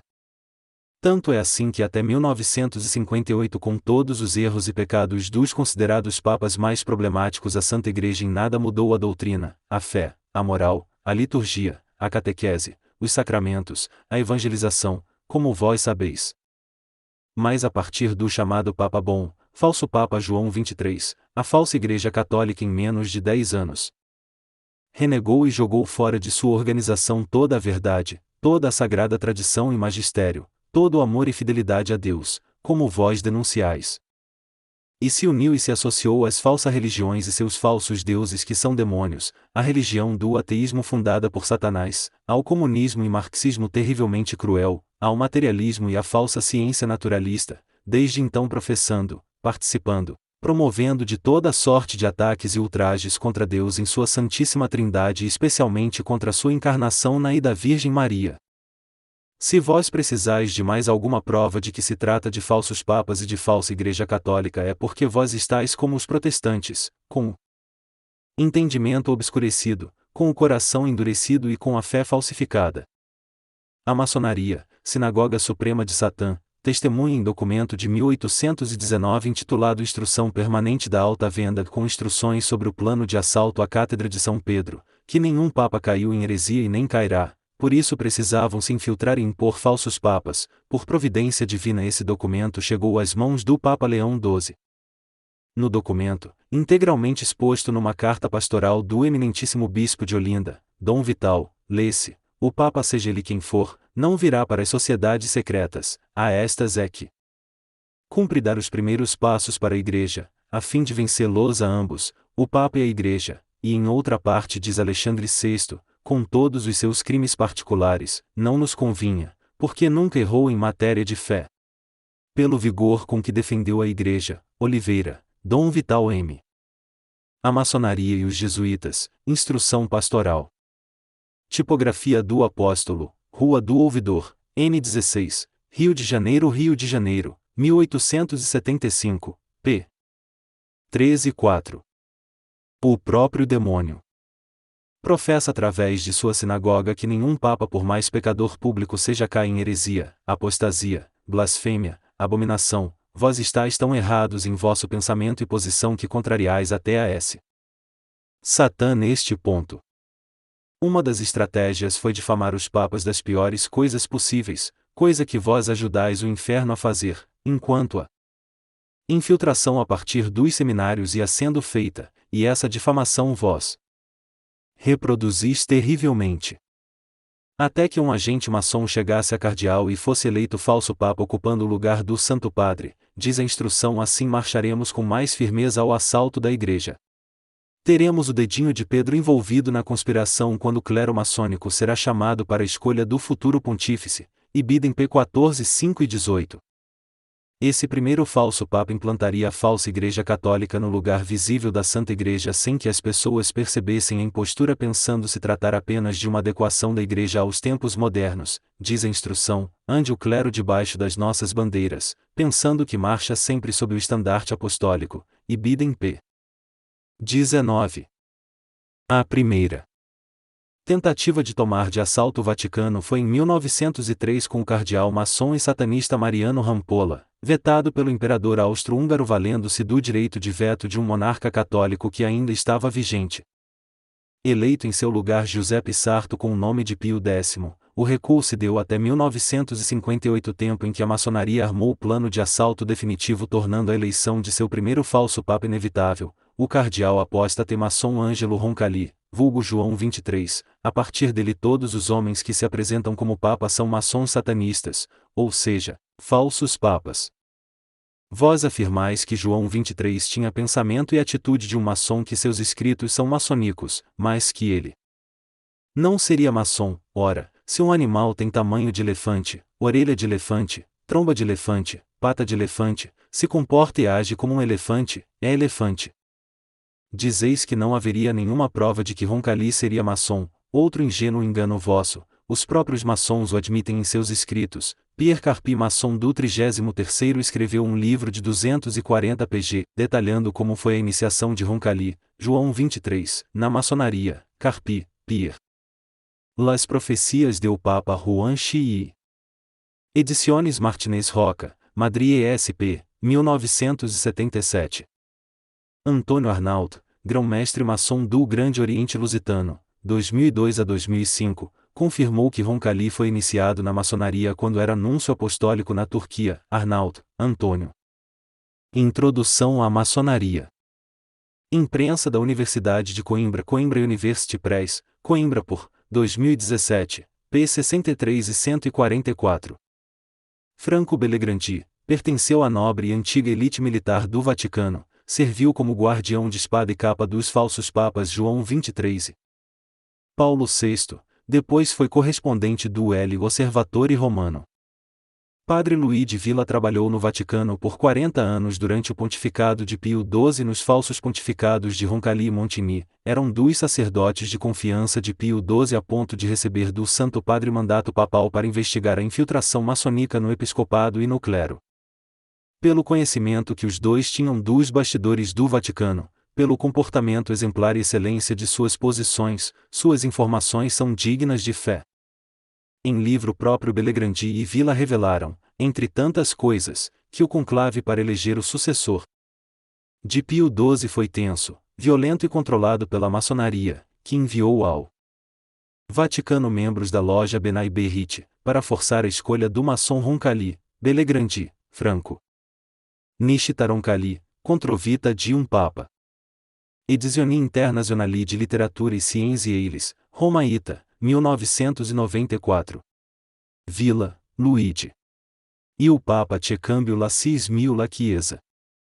Chiesa Viva, ano 41, N 441, 7. 2011. Editrice Civil Ta, Brescia, Ita. Gioele Magaldi, historiador, cientista político, filósofo, venerável mestre na loja Monte Sion de Roma, ex-membro da loja Ur Thomas Paine, grão-mestre do Grande Oriente Democrático, afirmou que uma estreia em grande estilo registramos na Itália em 28 de outubro de 1958, com a eleição do primeiro papa maçom da história, Angelo Roncalli. Magaldi, Gioele. La Scorpetta degli Orloges. Prima edizione. Sciare Lettere Editori SRL, Milão, Ita, 2014, em Il Potere in Grembiulino tra Papa Giovanni Xii e John F. Kennedy. Com a tomada de assalto do Vaticano, das arquidioceses, dioceses, paróquias, mosteiros, conventos, seminários e outros aparelhos da Santa Igreja no mundo todo pela maçonaria, através de seu membro Ângelo Roncalli vulgo João 23, a Santa Igreja foi levada por Nossa Senhora a um exílio temporal seguro conforme indica a p. 12. Que desde 1958 os homens que se apresentam como papas são falsos papas que governam uma falsa Igreja Católica no lugar visível da Santa Igreja o provam e denunciam seus frutos podres e satânicos. Aliás, Lúcifer, conhecido por ser o deus da maçonaria com o nome de grande arquiteto do universo G.A.D.U., é louvado e honrado de forma implícita, dissimulada e algumas vezes até explícita pelos falsos papas e seu episcopado e clero maçom. Nesse sentido é estarrecedor o que revelou o então padre Malachi Martin, que foi assessor do cardeal apóstata e maçom Augustin Bea durante o Anticoncílio Vaticano II. Num livro em forma de uma novela revelando bastidores do Vaticano em sua época, Martin relatou em incríveis detalhes uma cerimônia de entronização de Satanás no Vaticano, ocorrida 8 dias depois da escolha de Montigny, vulgo Paulo VI, como sucessor do falso Papa João 23. Ocorreu na Capela São Paulo no Vaticano e ao mesmo tempo numa igreja nos Estados Unidos onde aconteceu o sacrifício de um cão e de uma menina, sendo realizada uma missa negra muito solene e extremamente bem executada com altos prelados e um grande chefe maçom, Martin, Malachi. Windwebthouse, a Vatican Novel. Broadway Books Random House, New York, Nova York, Estados Unidos, 2001, p. 720. O padre Charles Moore, ainda vivo até o dia de hoje, autor do livro Assassinato no 33º onde apresenta o assassinato do falso Papa João Paulo I, foi amigo pessoal de Malachi Martin e confirmou a entronização de Satanás, mas por escrúpulo, creio eu, disse que só ocorreu na igreja nos Estados Unidos e não também no Vaticano.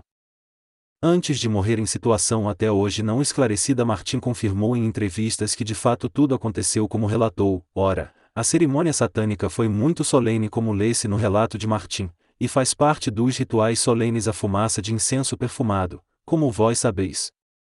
Porquanto, tenho certeza absoluta que o falso Papa Paulo VI mencionou de forma dissimulada a entronização de Satanás no Vaticano, realizada na sua impostura como falso Papa, ao pronunciar estas macabras palavras: por alguma fissura a fumaça de Satanás entrou no templo de Deus.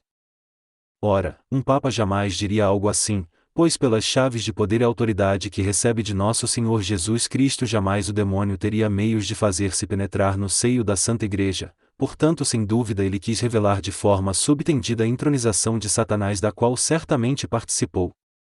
Uma das provas disso são os rituais, cultos de adoração e cerimônias aos falsos deuses, que são demônios, que desde 1958 os falsos papas não só participam como promovem fora e dentro dos templos católicos, como vós sabeis, além da destruição da fé, doutrina e moral, da imposição de uma falsa missa que é anticristã, a imposição de modos falsificados e paganizados de ministrar os sacramentos, etc.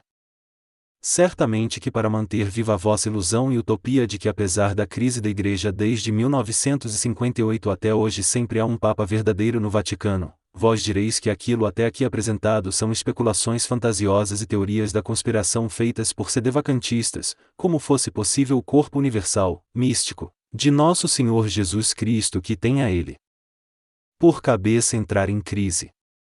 Vós dizeis que no dogma da infalibilidade o Papa Pio IX condena ao anátema quem diz que na Cátedra de São Pedro não haverá perpétuos sucessores até o fim dos tempos, dizeis que afirmar a verdade de que a sé está ainda vacante desde 1958 a heresia que condena a excomunhão.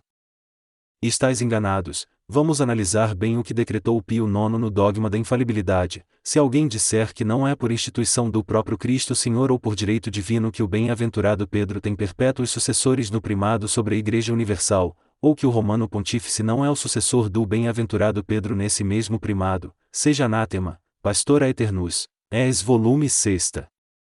Op. Cit. 1871, p. 42. O Papa decretou dogmaticamente que por instituição do próprio Deus encarnado, portanto, por direito divino, é sucessor de São Pedro apenas o Romano Pontífice, nenhum outro bispo ou patriarca latino, oriental, ocidental pode ser considerado vigário de Cristo, dogmatizou que na cátedra de São Pedro sempre haverá um legítimo sucessor do vigário de Cristo, mas nada diz sobre a vacância da sé. Portanto, o anátema recaí sobre vós que considerais os falsos papas como sucessores de São Pedro. Prova disso é que a vacância da cátedra de São Pedro é uma realidade, não uma ideia ou posição, tanto que é prevista e regulada no Código de Leis da Santa Igreja. A sé vacante é fato e não há nenhum código, artigo, parágrafo, inciso das leis canônicas e dos documentos dos papas que diga o tempo máximo que a sé pode ficar vacante, vazia. Quando um papa morre, a sé fica vacante por no mínimo 30 dias até a escolha do sucessor, mas houve períodos em que ficou anos vacante, como comprovaremos a seguir. O Papa Marcelino morreu em 25 de outubro de 304 e durante 4 anos a Igreja continuou viva mesmo sem Papa, pois seu sucessor só foi eleito em 27 de maio de 308 e se chamou Marcelo I. Chantrel Joseph.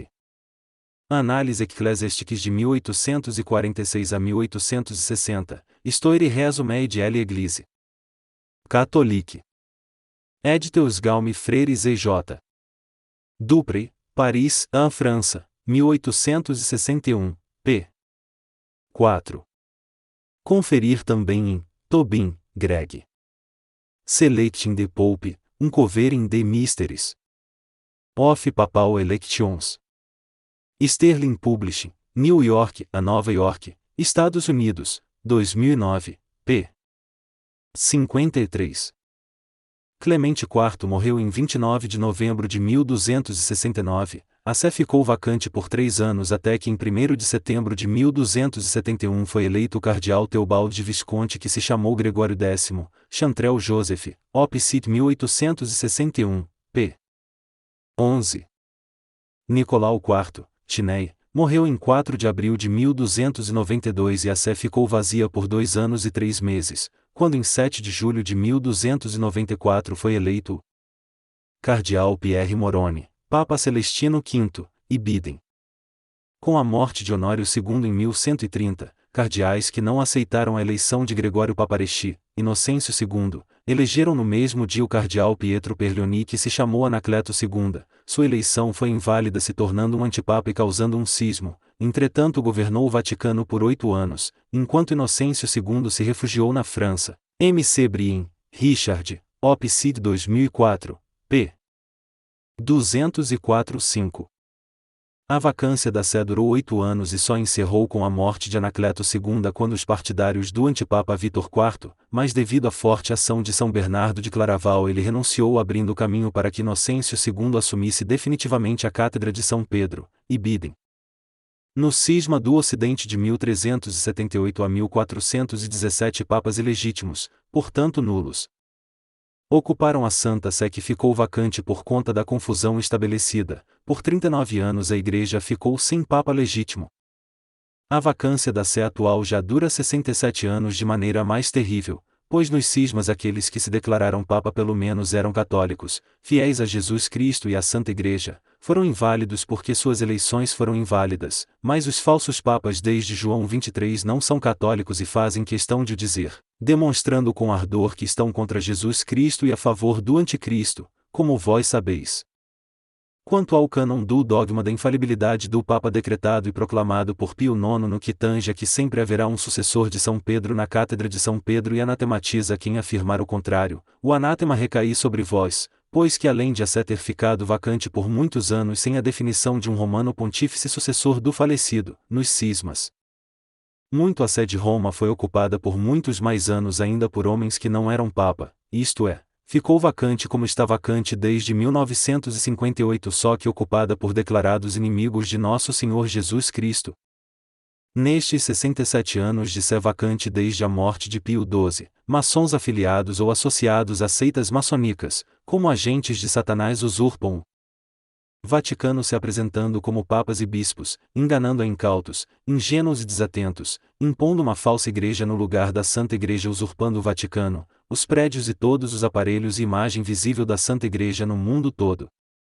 Não são católicos, sequer são cristãos e fazem questão de o demonstrar, não são fiéis a nosso Senhor Jesus Cristo, aliás, são inimigos declarados de nosso Senhor como vós não podeis negar. Não são papas, são anticristos que através da destruição que executam desde 1958 fazem questão de externar seu ódio por nosso Senhor Jesus, Nossa Senhora e pela Santa Igreja, isso. Deus mostrou a São João, depois vi outra besta, que subia da terra e que tinha 2 chifres semelhantes aos de um cordeiro, mas que falava como um dragão, AP 13,1. Este longíssimo período de sede vacante no Vaticano não é cisma oriental, ocidental, universal, é certamente a abominação da desolação que predisse o profeta Daniel e que nosso Senhor Jesus reafirmou, MT 24,15, MAC 13,14. A solução que vós tendes aplicado para contornar a impostura dos falsos papas e da falsa Igreja Católica tem por objetivo os preservar das impurezas da falsa Igreja enquanto vós desgraçadamente defendeis e protegeis os falsos papas, o episcopado e clero maçom das heresias, apostasias, blasfêmias, abominações, ultrajes que fazem a nosso Senhor Jesus Cristo, a Nossa Senhora e a Santa Igreja. Em suma vós fizestes cópias das chaves que nosso Senhor entregou a São Pedro e colocais entre a cátedra de São Pedro e o rebanho cristão uma bancada de bispos, padres, religiosos teólogos leigos estudiosos eruditos que comungam de vossa enganosa posição. Em cima dessa bancada vós estabeleceis uma cátedra que se eleva acima da cátedra de São Pedro, de onde julgais e definis o que, vindo dos falsos papas e de seu episcopado e clero maçom, deve ser aceito, seguido e obedecido e o que não deve. Negareis isso dizendo que apenas ajudam as pessoas a encontrar a verdadeira tradição e magistério de sempre. Entretanto, ao considerar os falsos papas como fossem papas, a falsa igreja e seu episcopado e clero maçom como fosse a Santa Igreja, querendo ou não, confessando ou não, admitis que tudo o que fazem, ordenam e determinam pertenceria aos sagrados magistério e tradição. Considerando legítimas no aspecto material, jurídico e constitutivo as imposturas dos falsos papas e seus bispos hereges, apóstatas e blasfemos, vós legitimais e aderis às suas heresias, apostasias, blasfêmias, abominações. Isso não é falsa dedução, é constatação fundamentada em nosso Senhor Jesus Cristo, que disse não ser possível que uma árvore boa dê maus frutos nem que uma árvore má dê bons frutos. TMT 12,33-37. Se é assim nas coisas temporais, quanto mais o é nas coisas da sua Santa Igreja. Portanto, não podeis dizer que apesar dos erros, heresias, blasfêmias, abominações, destruição, perda das almas que os falsos papas e sua falsa Igreja Católica promovem e executam, eles são o corpo universal, místico, de nosso Senhor Jesus, pois estáis chamando Deus de mentiroso. Também disse nosso Senhor que quem não está com ele está contra ele, quem não ajunta com ele, espalha. TLC 11,23. Ora, os falsos papas, seu episcopado e clero maçom estão unidos aos inimigos de nosso Senhor, com eles espalham suas falsas doutrinas, rituais diabólicos e demais abominações, portanto estão contra Cristo e combatendo a Cristo, isso é fato inegável. Vós pretendeis perscrutar diligentemente os documentos da Sagrado Magistério e a Sagrada Tradição para serem os guias seguros e sábios dos demais católicos presos à falsa Igreja e acorrentados aos falsos papas, mas da forma e finalidade que tem feito isso tornou-se um laço para vós, como demonstrarei. Nessa vossa lógica, todo católico, para se desviar dos erros daqueles que considerais papas e bispos, seria obrigado a conhecer todos os documentos do Sagrado Magistério e Sagrada Tradição, o que nem vós conheceis, ou confiar absolutamente em vós e aceitar só aquilo que vós aprovais dos falsos papas e da falsa Igreja Católica. Os documentos são importantíssimos e quanto mais conhecermos melhor nos, entretanto é na pessoa do Santo Padre, na sua fé inabalável e que em nada vacila, nas suas ações, gestos e palavras temporais que está fundamentada a Santa Igreja. TMT 16,16-19. Pois a cada geração os documentos do Sagrado Magistério e Sagrada Tradição aumentando o trabalho do católico em lê-lo e se tornando um fardo em vez de um guia, mas disse nosso Senhor: o meu jugo é suave e meu fardo é leve. MT 11,30. Certamente vós não pensais que a religião verdadeira é a do Deus que se encadernou, sabeis que é a de Deus que se encarnou, mas não raro agem segundo as enganosas e anticristãs solas protestantes, só a fé, só a Escritura, só Cristo.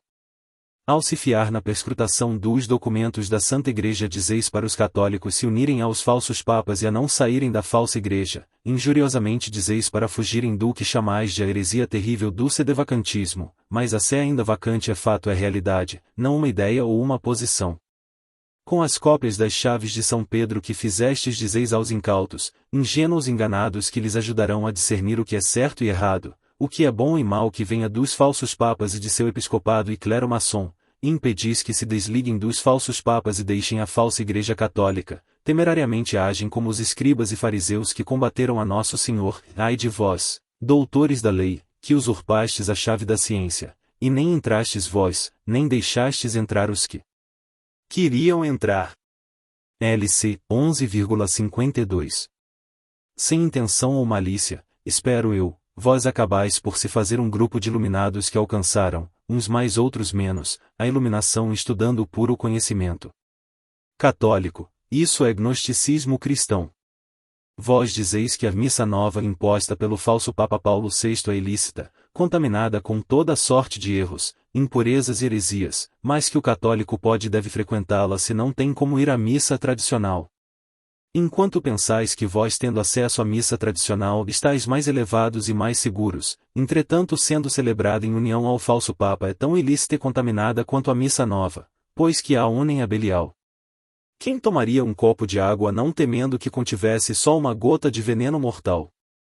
Vós jogais os incautos, ingênuos, enganados aos leões de Satã, mesmo investigando com diligência a sagrada tradição e sagrado magistério, quando encontram um documento, decreto perpétuo que destrói vosso pensamento e posição agis como um intelectual.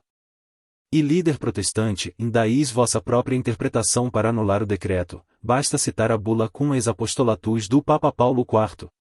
Vós dizeis que assim que um Papa inteiramente católico for eleito há de condenar e excomungar tudo o que foi feito desde 1958, excomungando até papas se for necessário, pois só um Papa poderia condenar outro Papa. Entretanto, como disse Nosso Senhor aos discípulos de Emaús, ó estultos e tardos de coração para crer tudo o que anunciaram os profetas, LC 24,25, este Santo Padre já veio, condenou e excomungou todos os falsos papas e a falsa Igreja Católica de antes e depois de seu pontificado. Ele é o Santo Padre Paulo IV com seu decreto perpétuo cum ex apostolatus, a partir dessa bula basta apenas aplicá-la, pois nela está todo o necessário para extirpar do Vaticano falsos papas e seu episcopado e clero maçom. 26. A bula cum ex apostolatus officio de 1558 é a condenação perpétua e irrevogável dos falsos papas, do episcopado maçom, do anticlero maçom e da falsa Igreja Católica, e vós não só negais isso como combateis esse decreto perpétuo e irrevogável para proteger e defender os falsos papas e a falsa Igreja Católica. Todos os vossos argumentos são falsos e testemunham contra vós.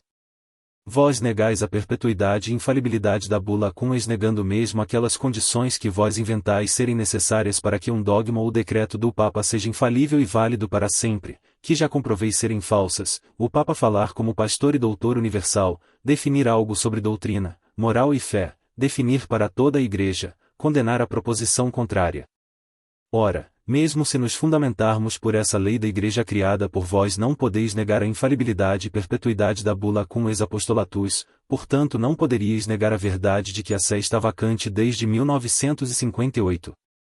Pois Paulo IV foi pastor e doutor universal todo o tempo de seu pontificado, ou seja, também na bula cum ex ao decretar que um herege manifesto, mesmo que descoberto a heresia depois de ascender a uma cátedra episcopal e à cátedra de São Pedro, é excomungado sem necessidade de declaração formal se tornando nulo e sem efeito tudo o que fez e determinou, Paulo IV, Papa. Bula ex cum apostolatus officio, sobre as autoridades heréticas, 15 de março de 1558. Em Idígoras, José. Ter Fray Bartolomé Carranza, an segunda, em Documentos Históricos. Arquivo Documental Espanhol. Tomo 19 volume 1º. Real Academia de la História, em Madrid, ESP, 1962, p. 446-S. Ora, isso é uma definição de doutrina, moral e fé uma vez que se refere essencialmente aos guardiães e ao Supremo Pastor e Doutor da doutrina moral e fé e, portanto, para toda a Santa Igreja no mundo, Paulo IV também condenou a posição contrária. Na plenitude de nossa autoridade apostólica, sancionamos, estabelecemos, decretamos e definimos, que pelas sentenças, censuras e castigos mencionados, que permanecem no seu vigor e eficácia e que produzem seu efeito, e na forma perpétua, de modo absoluto, ibidem p. 448-9, a nenhum homem seja lícito infringir esta página de nossa aprovação, sanção, estatuto, derrogação, vontades, decreto, e se alguém pretendesse intentá-lo, saiba que haverá de incorrer na indignação do Deus Onipotente na de seus santos apóstolos Pedro e Paulo, ibidem p. 453. A bula tornou absolutamente impossível que um conclave eleja um herege para a cátedra de São Pedro, mesmo que o eleito seja escolhido por todos os cardeais. O decreto tem jurisdição e validade absoluta, perpétua, imutável, irrevogável, especificando que é inválido e excomungado o prelado que cometeu heresia antes ou depois de se tornar bispo ou da eleição que o fez papa, manifestas antes ou depois de sua elevação. O Santo Padre Paulo IV foi extremamente incisivo em definir a bula cum ex-apostolatus como decreto perpétuo, portanto é impossível anulá-lo seja temporariamente seja extraordinariamente, nem a suprimir. O Papa usou mais de 5 vezes a expressão a se perpétuo observari, observada para sempre, perpétuum. Valitura Constitutione, Constituição válida para sempre. Se antecipando condenou qualquer tentativa futura de invalidar, abrogar, revogar seu decreto, que é perpétuo e irreformável. E queremos e decretamos que destas sentenças, censuras e castigos, sejam observadas perpetuamente. E queremos e decretamos que todos aqueles que até agora houvessem sido encontrados, ou houvessem confessado, ou fossem convictos de ter se desviado da fé católica, ou de haver incorrido em alguma heresia ou cisma, ou de tê-los suscitado ou cometido, ou bem os que no futuro se apartaram da fé, queremos e decretamos que qualquer um deles incorra nas anteditas sentenças, censuras e castigos, ibidem p. 447.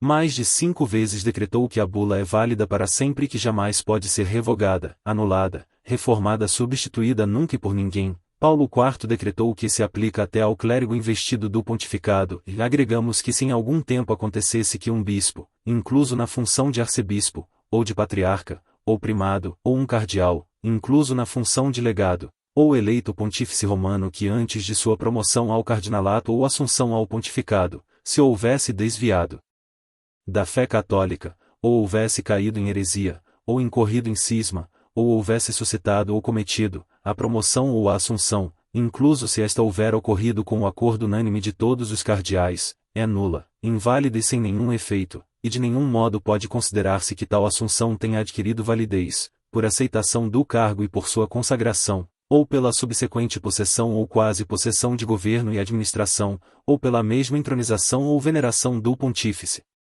romano, ou pela obediência que todos lhe haviam prestado, qualquer seja o tempo transcorrido depois dos supostos anteditos.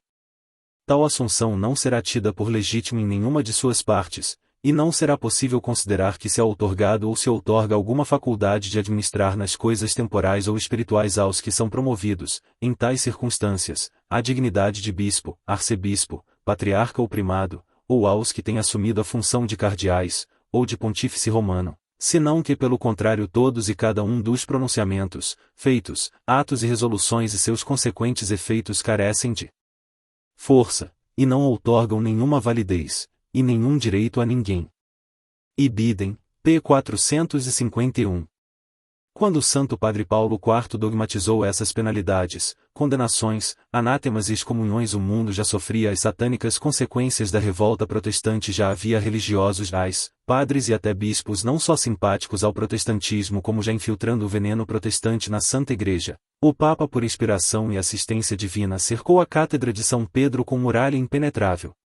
12 anos mais tarde, em 1570, São Pio V ergue a muralha intransponível da Santa Missa na bula Coprimum Tempore, a canoniza para sempre condenado e excomungando quem ousasse tentar suprimir, reformar, substituir, inventar outra e falsa missa, caso dos falsos papas.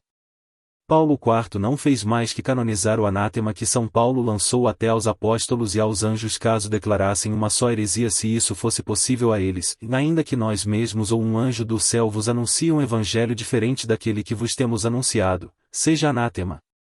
Como já vô-lo dissemos, agora de novo digo, e se alguém vos anunciar um evangelho diferente daquele que recebestes, seja anátema, GL, 1,89. São Paulo assim disse para mostrar o alcance e validade do anátema, mas como ele não era sucessor de São Pedro, um papa deveria canonizar a condenação, e Paulo IV fez magistralmente na bula cum ex apostolatus. Quanto à alegada supressão e à abrogação da bula cum ex apostolatus que vós fazeis coro com a falsa igreja, é grotesca e grave mentira sugerir que o Código Canônico de 1917, pois o de Vostila é falso como sabeis, e outros documentos papais suprimiram a bula cum ex apostolatus. Já o provamos com a própria bula que isso é impossível. Vós usais da confusão para mentir que o Código de Direito Canônico de 1917 em seus cânones referentes à eleição de um papa e as excomunhões, como o cânon 2265 parágrafo 2º, invalidou e suprimiu a bula cum ex apostolatus que vedou para sempre a possibilidade da eleição de um herege à cátedra de São Pedro. É exatamente o contrário, pois na questão da elevação a bispo, cardeal e na eleição de um papa o Código Canônico se fundamenta na bula cum ex apostolatus, a exemplo no cânon 188 item N.4, que citando a bula de Paulo IV na nota de rodapé, decreta, desocupam ipso facto e sem qualquer declaração quaisquer ofícios, se o clérigo 4. Apostata publicamente da fé católica, Bento XV, Papa. Codex Juris Canonici.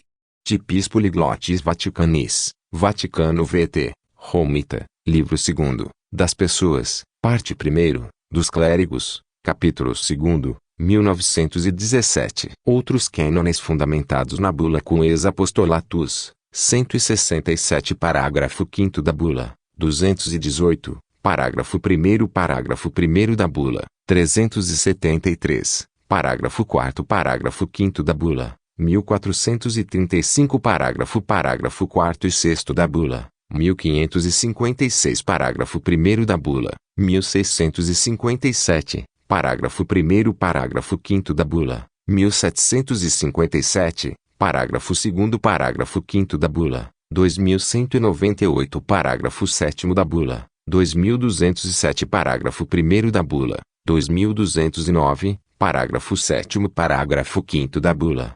2264, parágrafo 5º da bula, 2294 parágrafo 5 indicador ordinal masculino da bula, 2314, parágrafo 1º parágrafo 2º 3º e 6º da bula, 2316 parágrafo 5º da bula. Quanto a insinuar que Pio X e Pio XII permitiram a eleição de um cardeal herege, estás usando de malícia protestante, de forma intencional ou não, ao deturpar a Constituição Vacantes Sede Apostólica de São Pio X, 1904, e a Constituição Vacantes Apostolicae Sedis de Pio XII 1945, que contém esta citação: nenhum cardeal, a pretexto ou em razão de qualquer excomunhão, suspensão, interdito ou outro qualquer impedimento eclesiástico, pode ser excluído de qualquer maneira da eleição ativa e passiva de sumo pontífice. Além disso, suspendamos tais censuras apenas para efeito da eleição papal, ainda que, para outros efeitos, sejam mantidas. Pio XII, Papa. Constituição Vacantes Apostolicae Sedis. 810. 1945, N. 34. Acta Apostolicae Sedis, AS ano 38 Sere 2 Vol. 13. Tipis Poliglotis Vaticanis, Livraria de Trice Vaticana, Vaticano, VT, Roma, Ita, 1946, páginas 76. Consta também na Constituição Vacantes Sede Apostólica de São Pio X promulgada em 25 de dezembro de 1904, no N.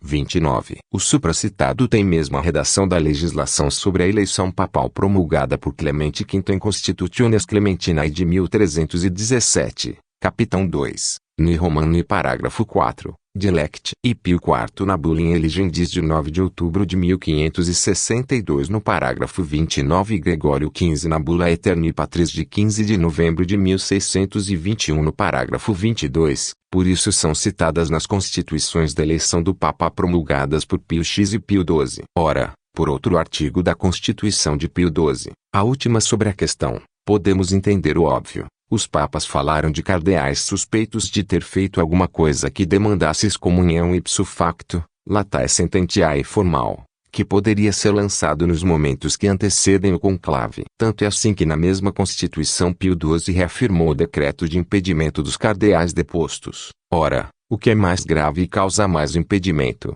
Uma cardeal que perde sua dignidade e o barrete cardinalício ou excomungado. Sem mínima dúvida o herege manifesto e excomungado, os cardeais canonicamente depostos, não tem direito à eleição. Com a sé vaga o Santo Colégio também não pode restaurar e capacitar os cardeais privados ou depostos pelo Papa, nem permitir que falem. Pio XII, Papa, vacantes apostolicae sedis, as anno 38 sere 2 vol. 13 op. Cite. 1946, páginas 76, n. 36. 28. Vós tradicionalistas e conservalistas do movimento Reconhecer e Resistir, para revogardes e suprimirdes a bula cum ex apostolatus de Paulo IV tereis antes que revogar e suprimir o Evangelho de nosso Senhor Jesus Cristo. Só assim continuareis legitimando e servindo aos falsos papas com seu episcopado maçom e anticlero da falsa Igreja Católica que serve a Satanás. Depois precisais revogar e suprimir as cartas dos apóstolos e ainda revogar e suprimir todo o sagrado magistério e sagrada tradição da Santa Igreja. Ora, é manifesto e público que os falsos papas, seu episcopado e anticlero maçom espalham, promovem e executam falsa doutrina, falso evangelho e promovem e executam rituais heréticos, blasfemos e abomináveis com toda a sorte de falsos deuses e falsas religiões. Por isso estão condenados e excomungados sem necessidade de declaração formal. São João nos diz que todo o que se aparta e não permanece na doutrina de Cristo, não tem Deus. Se alguém vem a vós e não traz esta doutrina, não o recebais em vossa casa, nem o saudeis, porque, quem o saúda, participa das suas obras más. Ijo. 1,9 a 10. Ora, se apenas receber e saudar a quem espalha falsa doutrina e falso evangelho já participa das suas obras más, quanto mais dizer que tais falsários do anticristo seriam papas e bispos verdadeiros que devem ser seguidos e obedecidos naquilo que vós permitis a seus seguidores. Reflitam com sinceridade. Vós estáis temerariamente enganados e desgraçadamente enganando a muitos. Para estar unidos aos falsos papas, falso episcopado e falso clero os defendendo das heresias, apostasias, blasfêmias, abominações que promovem, participam, executam, espalham, vós inventais desculpas absurdas. Como dizer que assim como não se deve obedecer a um pai que manda o filho espancar a mãe, ou a se jogar do precipício ou fazer qualquer ato mau, sem agredir o pai ou renegá-lo, assim seria em relação aos falsos papas. Ora, que comparação grotescamente infantilizada e débil. Primeiro que se um pai está espancando a mãe, torturando ou estuprando uma criança, é obrigação do filho maior defender as vítimas agredindo ao pai se for necessário.